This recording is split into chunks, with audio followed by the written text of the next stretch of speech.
ଆମେ ଆଲୋଚନା କରିବା ମାତୃ ରଚନାବଳୀ ଭାଗ 10 ଜ୍ଞାନ 415। इंग्लिश टा पढ़ दूचे आगो तापर ओडिया देखिबा। ज्ञान 415 the Jew invented the God fearing man, India the God knower and God lover। ज्ञान 416 the servant of God was born in Judea, but he came to maturity among the Arabs। India's joy is in the servant lover।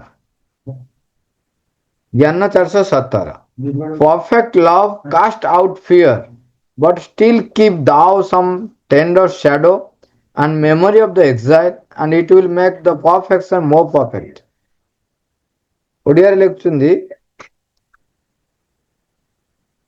इहुदी माने ईश्वर भीत मनुष्यर उद्भावन करथिले, भारतवर्ष ईश्वर ज्ञाता एवं ईश्वर प्रेमी को उद्भावन करिछि।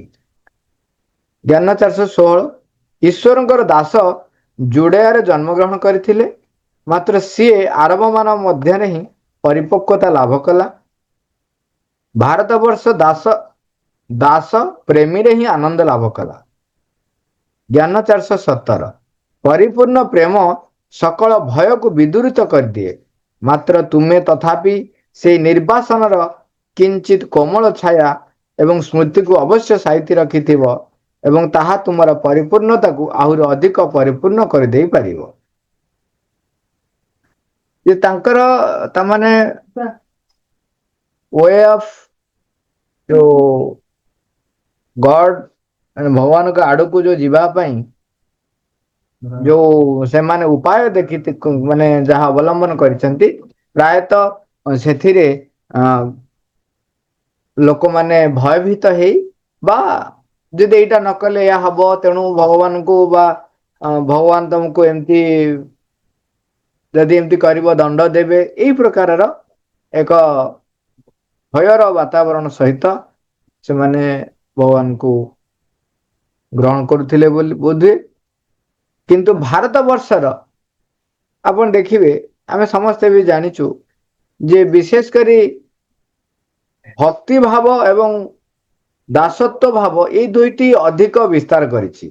जदिओ सन्यासी तुल्य आमे संसार त्याग करी व्यक्ति जाइछन्ति, किंतु ता भितरे भी वैष्णव माने जेमती एवं अन्यान्य अनेक पंथ रहिछन्ति जोथिरे कि सेमाने प्रायतः भगवान को भल पाई किंबा भगवान को सेवा करिबा एई मनोभावर सहित प्राय भारत वर्षर अधिकांश याकु ही भित्ति करिके भगवान को सेमाने आह्वान करिसेंति। आमे देखुछु जेमते हनुमान हनुमान जी से तो आपण जानिचन्ति माने केवल सेवा ही सेवा आउ किछि नाही। जेपरि कि आमे जानुचन्ति गोटे उदाहरण देखा जाए, जेते बेले युद्ध सरी जाइछि आसी पहुंची जंती भोजन सरला परे माँ सीते कौन करचंती, सीता देवी समस्त को गिफ्ट दौचंती। ता भितरे हनुमान जी को गिफ्ट दिया है गोटे अति दुर्मूल्य मणि र मालाटी। से किंता को नहीं कि जहाँ वर्णना करती से ताको नहीं कि ता भितरे प्रभु एवं माँ अछंती ना नहीं ताको से कौन करचंती कामुड़िकी खोजुचंती। ये एक सिंबलिक स्टोरी ही पारे, किंतु एठी स्पष्ट भावे कहउचंती तार अर्थ हम जे देखिबा तार गुढ़ तत्वटी होची कौन, से जो वस्तु रे जदि प्रभु नहांती माँ नहांती तेबे से ताको स्वीकार करबा पई प्रस्तुत नहंती। केवल सेवा केवल प्रभुंक पई ही मु बंचीबी, सेई सेतिके होची मोर जीवनर गोटे ध्येय। भक्त भाव देखिए भगवान को केवल भक्ति केवल भक्ति भल पाइबा, केतबेले केतबेले सखा भाव केतबेले माँ केतबेले पिता, भिन्न भिन्न भाव सखा सखी प्रेमी सबु भाव केवल भगवान को भल पाई माने एटा गोटे मूल भित्ति को ग्रहण करी भगवान को आह्वान करती डाकती ये हूँ भारत वर्षर कहते गॉड लवर एवं नोट दैट आमे भी देखुचे जे अनेक लोक किछि लोक अछंती डरिकी मध्य भगवान को आराधना करती एटा न कले काले या हेई जीवो एमती भी थाए किंतु किंतु देखिबे परंपरा बा ए प्रकार भय थिले मध्य भल पाइबाटा मैक्सिमम जगह ग्रहण करथाए सेठी डर थाए किंतु समस्तଙ୍କ ଭିତରେ ଏକ दृढ़ विश्वास थाए जे आमे तो भगवान कर संतान तेणु आमर भूल भटका भगवान क्षमा कर दियंती यदि भगवती चाहिए माँ भगवती यदि चाहिए बा भगवान चाहिए तेबे सीए तांकर संतान मान को अनेक क्षमा कर दियंती बोली ये भाव भी समस्त भीतर थाए किंतु अन्य जो यहूदी मान को उदाहरण ये से माने साधारणतः गोटे भगवान ठारू दूरे नवा बा भयभीत आमे एवं भगवान अलगा यही भावटी गोटे थाए किंतु आमर देखिए आम भगवान सहित एकीभूत हवाई सब चेष्टा कर चलते ज्ञान 417 प्रभु कहते हाँ ये जोटा कहले खाली आम इनफर्मेशन सेक्रे खाली मन रखा जे तांको मतरे यहूदी मतरे जुड़ेयारे जन्मग्रहण करथिले तांकर देवता जहाँ को से कहते भगवान दास ताहा आरब मध्य देखि परिपक्वता लाभ कर प्रभु कहते ज्ञान 417 कहते परिपूर्ण प्रेम सकल भय को विदूरित कर दिए मात्र तुम्हें तथापि सही निर्वासन किंचित कोमल छाया एवं स्मृति को अवश्य साइति रखि जेते भय जोटी थाए सेठी प्रेम खंड विखंडित हो जाए एटा गोटे निश्चय कहीं ना किछि तो फाट रहिबो कहीं ना भल पाइबा प्रेम रे भयर स्थान जेते कम रहिबो सेते प्रेम गभीर एवं निष्कपट एवं सरल हबो कहते एवं ताहा तुमर परिपूर्णता को आहुरी अधिक परिपूर्ण कर दे पारिबो इंग्लिश टा देखिबा details perfect love cast out fear भयर मुक्त कर दिए प्रकृत परिपूर्ण प्रेम but still keep thou some tender shadow and memory of the exile and it will make the perfection more perfect हाँ किंतु एठी आउ गोटे कथा ता सहित कह इंग्लिश टा पढ़ले बुझी है एठी किंतु कहउछन्ती बेले बेले कौन हुए भयर जो रही थाए बोली ये जो परिपूर्णता को आहुरी परिपूर्ण कर गढ़ी तोले कहीं ना आप आउ गोटे कथा भी देखिए जितेबले भल पाइबा बेसी हो जाए आमर साधारण मनुष्य कथा कहते बेसी गेला हो गला शब्द कहते शुणुवे गेला हो गले बेसी कौन करती आ मानती नहीं शुणती नहीं आउ भूल कर बसंती कहीं ना हाँ तो मुझे जानी मत किसी करें सी तो मत भल पाती तेणु से कौन हुए जमी कहते गेला बेसी हो गले जमी भूल कर बसंती तेणु डर रहिले टिके टिके से कहते जे तुम्हें तथापि सही निर्वासन किंचित कोमल छाया और स्मृति को अवश्य साइति रखि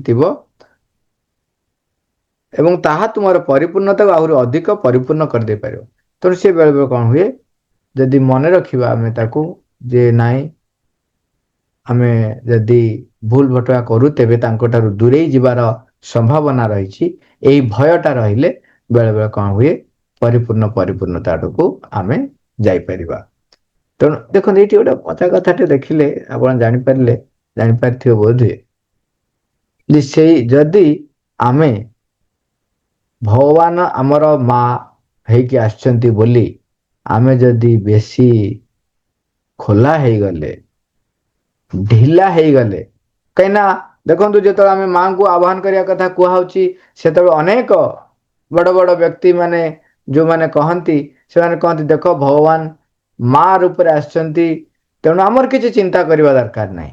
ହଁ ଏଇଟା ଠିକ, ଭଗବାନ ମା ହିସାବରେ ଆସିଛନ୍ତି, ଆମର କିଛି ଚିନ୍ତା କରିବା ଦରକାର ନାହିଁ। କିନ୍ତୁ ସେକେଣ୍ଡ ଷ୍ଟେପ୍ ହେଉଛି ଚିନ୍ତା କରିବା ଦରକାର ନାହିଁ ମାନେ ମୁଁ ଢିଲା ଯଦି ହେଇଗଲି ତାହେଲେ ସରିଗଲା। ମା ଆମର ସବୁ ଗୁଣ ମାଫ କରିଦେବେ, ହଁ କ୍ଷମା କରିବେ, କିନ୍ତୁ ଆମର ଅଗ୍ରଗତିର ଯେଉଁ ସ୍ପିଡ ଯେଉଁ ଗତି ତାହା ଧିମେଇ ଧିମେଇ ଯିବ।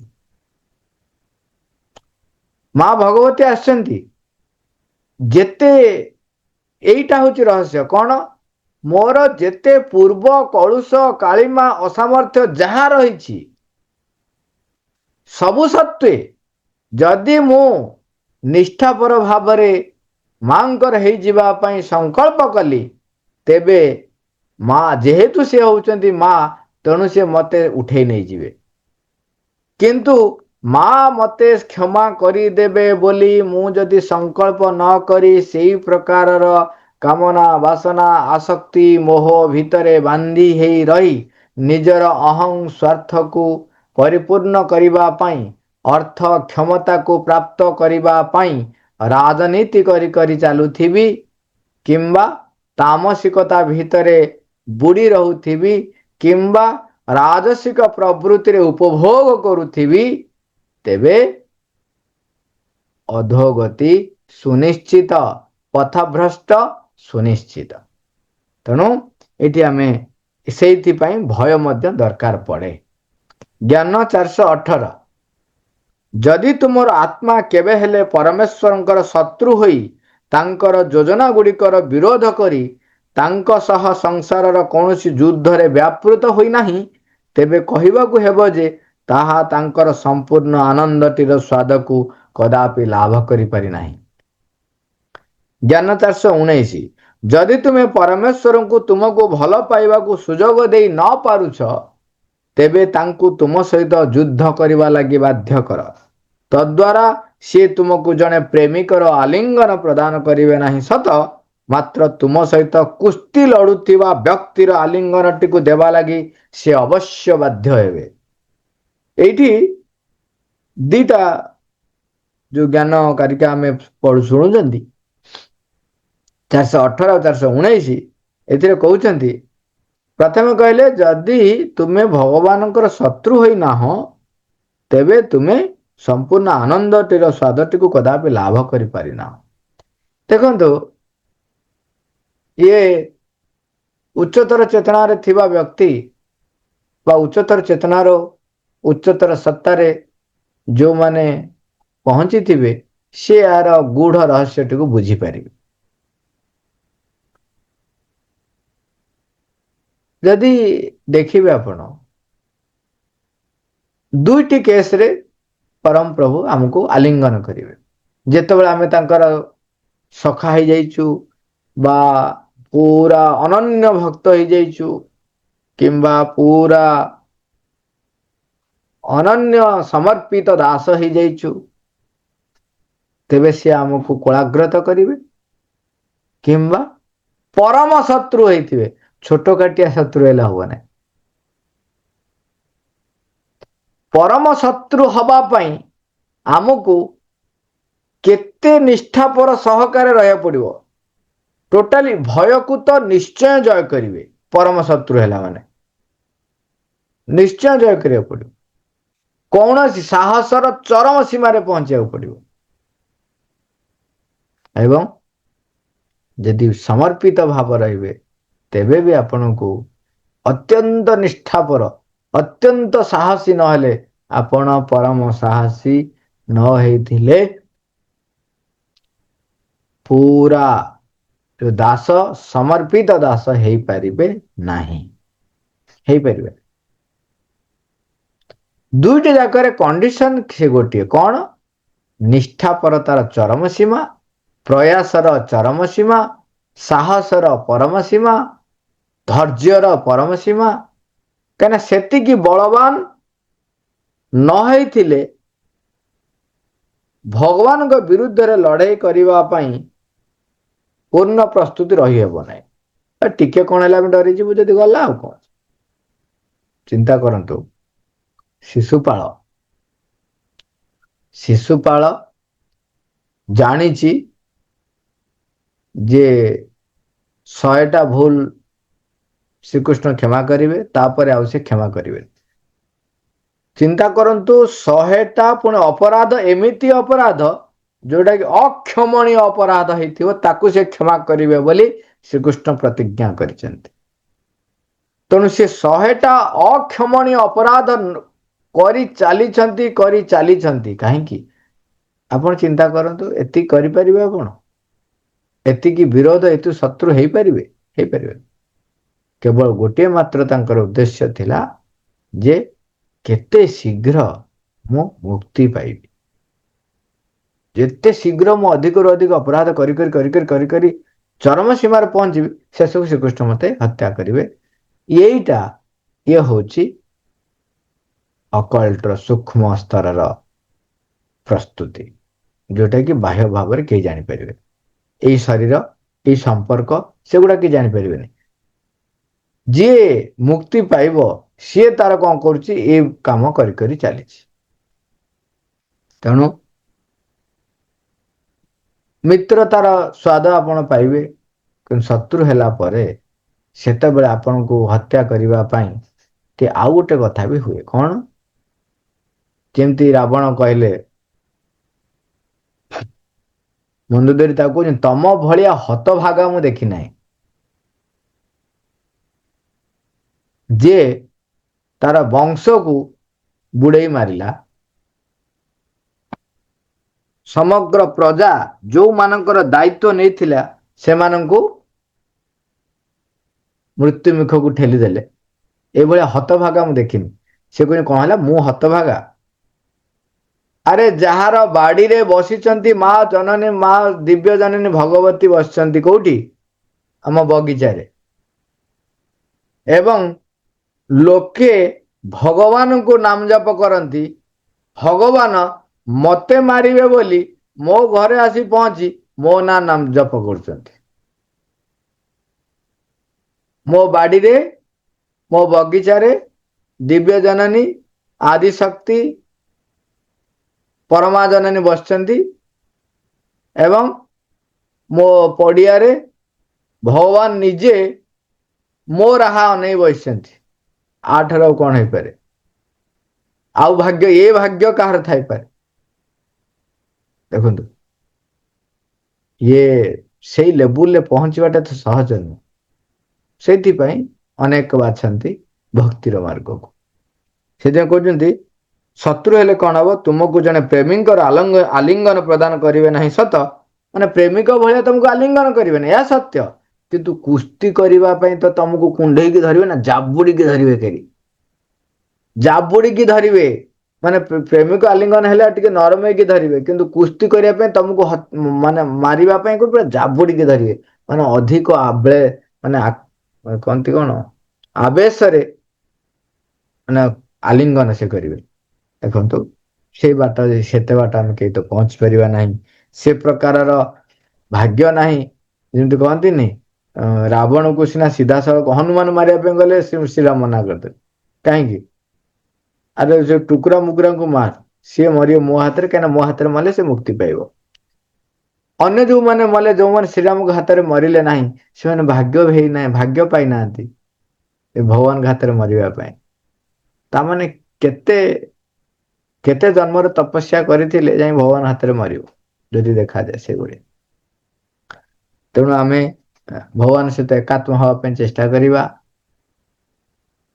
ଜାମ୍ବବାନର କଥା ଆପଣ ମନେ ଥିବ, ଯେତେବେଳେ ଜାମ୍ବବାନ ଯୁଦ୍ଧ କ୍ଷେତ୍ରରେ ଦେଖୁଛନ୍ତି ଭଗବାନଙ୍କର ବିଶାଳ ବପୁ ଏବଂ ତାଙ୍କର ଯୁଦ୍ଧ କୌଶଳ, ତାଙ୍କର ସାହସ, ତାଙ୍କର ବୀରତ୍ୱ ଦେଖିକି ମନେ ମନେ ଭାବୁଛନ୍ତି, ବୀର ହବ ତ ଏଇଭଳିଆ, ଲଢେଇ କରିବ, ଯୁଦ୍ଧ କରିବ, ଏଇଭଳିଆ ବୀରଙ୍କ ସହିତ ଯୁଦ୍ଧ କଲେ ଗୋଟେ ଲାଗିବ ଯେ ମୁଁ ଗୋଟେ ଯୁଦ୍ଧ କଲି। ଆଉ କଣ ମୋର ବଳ? ଜାମ୍ବବାନ ସେତେବେଳେ ହଉଛି ଅପରାଜୟ। ହୁଁ, ବୁଢା ହେଲେ ମଧ୍ୟ ସିଏ, ତାଙ୍କୁ କେହି ପାରନ୍ତି ନାହିଁ। ସମସ୍ତଙ୍କ ଠାରୁ ଅଧିକ ବୟୋବୃଦ୍ଧ, କିନ୍ତୁ କେହି ପାରନ୍ତିନି ତାକୁ।